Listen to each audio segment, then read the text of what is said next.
ஆடு மாடுகளை மேய்ச்சலுக்கு அழைத்துச் சென்ற மூதாட்டிக்கு நடந்த வன்கொடுமை என்ன நடந்துச்சு வாங்க விரிவா பார்க்கலாம். நமது சேனல்ல பார்த்தீங்கன்னா, தினமும் பல்வேறு விதமான கிரைம் தொடர்பான நியூஸ்கள உடனுக்குடன் அப்லோட் பண்ணிட்டு வந்துட்டு இருக்கோம். உங்களுக்கு இது போன்ற நியூஸ்ல ஆர்வம் இருக்குன்னா, மறக்காம நமது சேனல சப்ஸ்கிரைப் பண்ணி தொடர்ந்து ஃபாலோ பண்ணுங்க. சேலம் மாவட்டத்தில் உள்ள காடையாம்பட்டி சின்னேரிப்பேடு பகுதியில் கனகராஜ் என்பவர் வசித்து வந்துள்ளார். இவரது மனைவி சரஸ்வதி. இவருக்கு 68 வயதாகுது.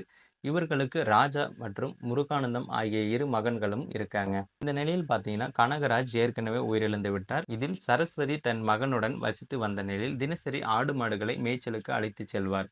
அந்த வகையில் இவர் நேற்று கால்நடை மேய்ச்சலுக்காக வழக்கம் போல அழைத்துச் சென்ற நிலையில் நீண்ட நேரமாகியும் வீட்டிற்கு வராததால் சந்தேகம் அடைந்த குடும்பத்தினர் அங்கு சென்று பார்த்திருக்காங்க.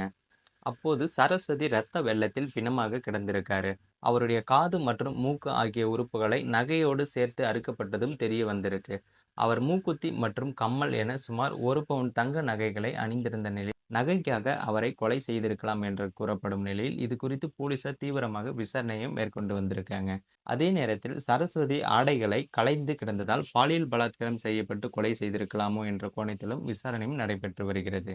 மேலும் அவரது உடல் பிரேத பரிசோதனைக்காக அனுப்பப்பட்டிருப்பதால் அறிக்கை வந்த பிறகுதான் அவர் எப்படி கொலை செய்யப்பட்டார் என்ற விவரமும் தெரியவரும். மேலும் இந்த சம்பவம் பார்த்தீங்கன்னா அப்பகுதி மக்களிடையே பெரும் பரபரப்பையும் சோகத்தையும் ஏற்படுத்தியிருக்கு. மேலும் இது போன்ற வீடியோக்களை உடனுக்குடன் காண மறக்காம நமது சேனலை சப்ஸ்கிரைப் பண்ணி தொடர்ந்து ஃபாலோ பண்ணுங்க.